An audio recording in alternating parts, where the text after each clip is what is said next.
교장 선생님, 네. 혹시 정순신 변호사와 부인 조 씨, 그리고 서울에서 학교폭력 자치위원으로 활동했다고 하는 송계동 변호사와 공적 사적으로 혹시 연관이 있으십니까? 없습니다. 일면식도 없으십니까? 네. 예, 나중에 수사기관에서 밝혀지면 큰일 납니다. 네. 네. 법조인의 카르텔은 견고했습니다. 법조인 아버지를 둔 정구는 확실한 신의 아들이었습니다. 국가수사본부장에 발탁된 정순신 변호사는 연수원 27기로 한동훈 법무부 장관의 동기입니다. 거기에 강제 전학이 부당하다고 재심을 청구한 정군의 어머니 조 씨의 법률 대리인도 연수원 27기인 송계동 변호사였습니다.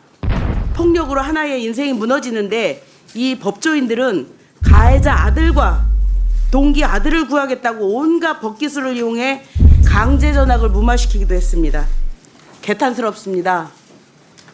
졸업 후 2년간 보존해야 하는 강제 전학 처분이 졸업과 동시에 삭제된 상황에 대해서 질문하겠습니다. 교장 선생님은 고은정 교장은 이 사건의 현재 상황에 대해 충분히 인지하고 계시지요? 제가 말씀 좀 드려도 되겠습니까?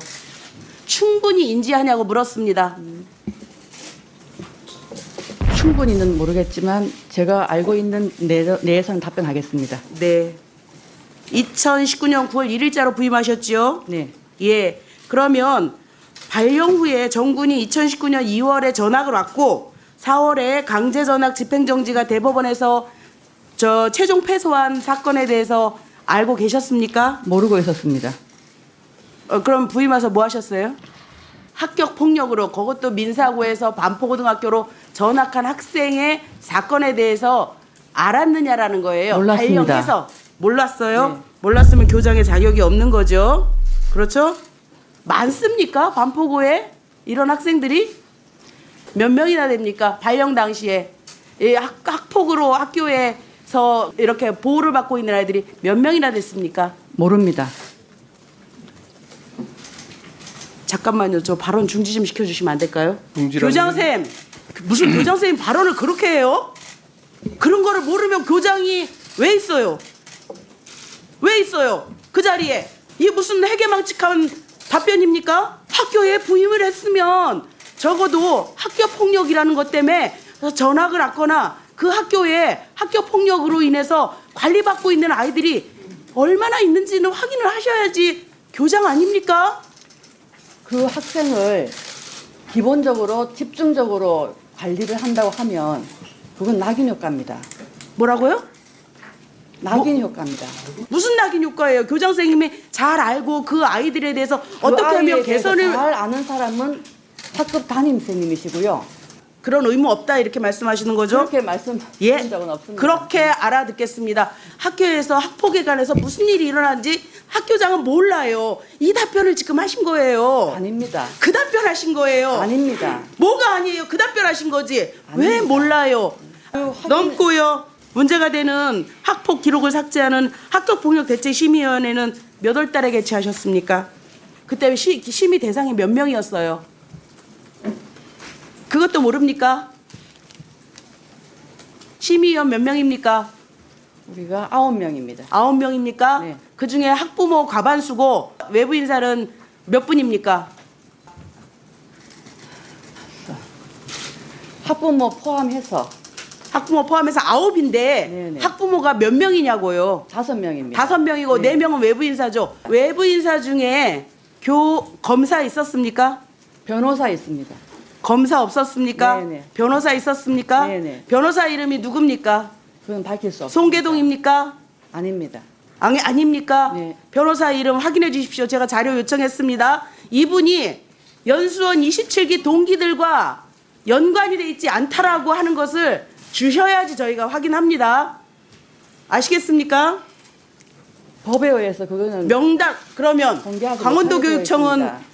법을 어기고 제출한 겁니까? 민사고는 법을 어기고 제출한 겁니까? 그러면 성명에 땡땡으로 해서 제출하겠습니다. 땡땡으로 안 됩니다. 이름하고 직업 주십시오.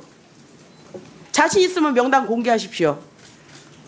심의위원회는 교장이 관여할 수 없고요.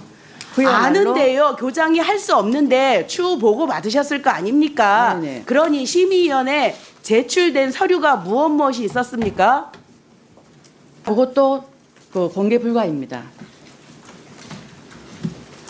교장 선생님, 제가 보기에는 지금 답변하시는 태도랄까요? 조금 그 의원님들하고 서로 소통하면서 좀 원만하게 답변을 좀 해주셨으면 어떨까? 제가 1차적으로는 이렇게 우선 좀 예, 말씀드리겠는데요. 저도 그렇게 하기를 희망합니다. 예. 이 학생의 학폭 자치위 당시의 판정 점수를 보시면은요, 가해 학생의 반성 정도, 없음, 낮음, 화해 정도, 심사위원 전원이 없음입니다. 그런데 반포고등학교에서 전담기구를 통해서 심의를 할 때 갑자기 반성과 화해가 있다라고 판단되는 근거가 뭐였습니까? 가장 그 아이를 잘 아는 학급 담임 교사 그리고 그 반에서 수업하는 교과 선생님들의 의견을 다 듣고 종합해서 의견서를 냈습니다. 피해자와의 화해 정도를 객관적인 자료로 판단해서 전담기구는 삭제할 수 있다라고 했는데 지금 말씀하신 거는 그와 관련된 객관적인 자료가 아닌데요. 그리고 그 심의위원회를 열기 전에 그 학폭 담당 교사가 학생과 학부모를 면담한 것이 회의록에 나와 있습니다. 학생과 학부모를 면담을 해서 학생이 반성을 했다. 네, 라고 그렇게 얘기를 하니까 네네. 반성한다라고 심의기구에서 판단합니까?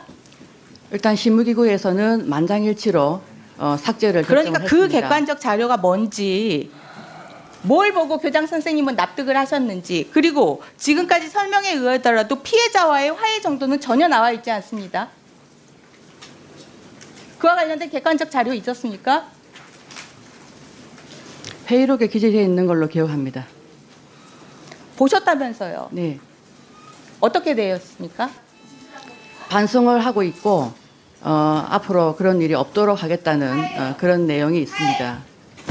판정 당시에 8명 전원이 화해 가능성이 없다라고 판단했는데 전담기구 심의 당시에는 어떤 객관적인 자료로 그 부분을 판단을 하신 겁니까?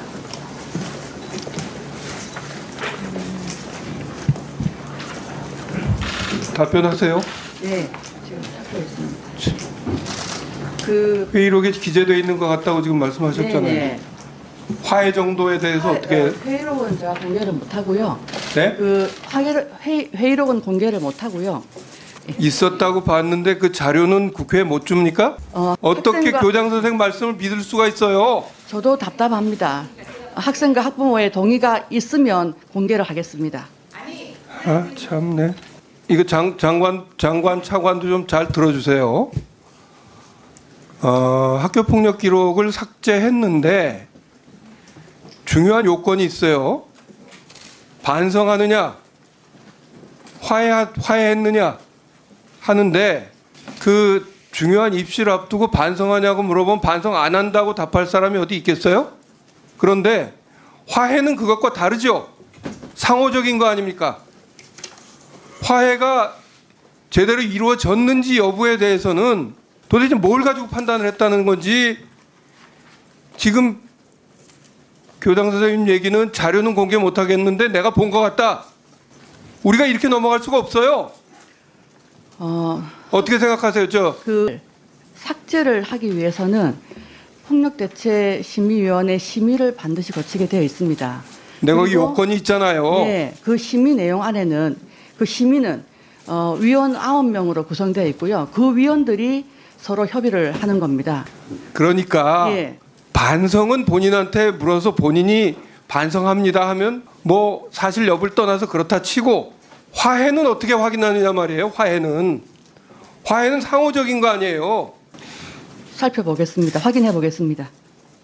반드시 살펴보시고 반드시 확인하시고 답을 꼭 하셔야 될 겁니다. 지금 어디가 빈틈인지 좀 보이십니까?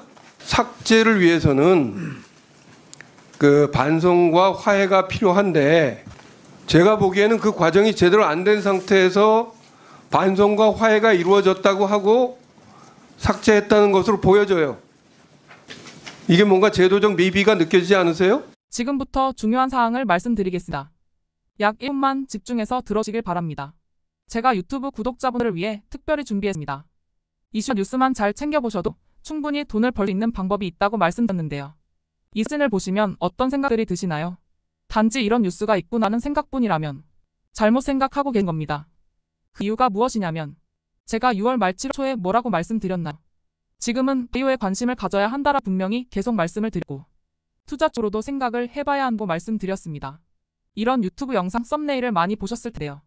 이런 바이오 관련 이슈가 되었을 때 투자자 또는 부자들은 어떤 생각할까요? 바이오 관련해서 이슈가 많이 발생하고 있으니 바이오 관련주가 무엇이 있는지, 어떤 종목이 가장 좋을지, 어디 투자를 해야 돈이 몰릴 수 있는지 자연스럽게 생각한다고 말씀드렸습니다. 그 이유는 바로 이슈가 곧 돈으로 이어지고 그 이슈가 나에게 돈을 벌어준다는 경험적 확신이 있기 때문입니다. 지난번에도 유튜브 구독자분들과 함께하는 주식으로 수익 내기 프로젝트를 진행했었는데요. 당연히 100% 무료로 진행했고 이 사진을 보시면 아시겠지만 구독이라는 문자 메시지를 남겨주시는 모든 시청자분들께 이렇게 바이오 관련주 중에 가장 급등할 확률이 높은 한 종목을 알려드렸습니다. 사진을 보시면 아시겠지만 6월 말 라파스를 추천드렸는데요.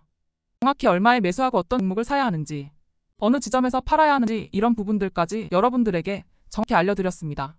실제로 많은 분들이 수익을 보셨고 오른쪽 사진을 보시면 아시겠지만 6월 말 라파스를 소개해드리고 난 후 실제로 며칠이 지나지 않고 이렇게 주가가 2배 이상 급등하였습니다. 지난번과 똑같이 문자 메시지로 구독이라고 보내주시면 이번에 이슈가 되고 있는 주식 중에 앞으로 대장구시를 하면서 주가가 가장 꽤 상승할 종목을 시청자분들에게 문자 메시지로 종목명과 사고자 하는 시점을 모두 알려드리겠습니다. 그래서 이 영상을 보시고 계신 시청자분들에게 이번 종목이 궁금하다 하시는 분들은 남녀노소 시간대 상관없이 이렇게 상단에 제 번호를 항상 남겨놓고 있습니다. 제 전화번호 010-5638-2209로 구독이라는 문자 메시지를 보내주면 됩니다. 저는 다른 것을 바라는 게 단 한 가지도 없습니다. 여러분들이 저로 인해 수익을 보셨다면 구독과 좋아요 한 번씩만 부탁드립니다.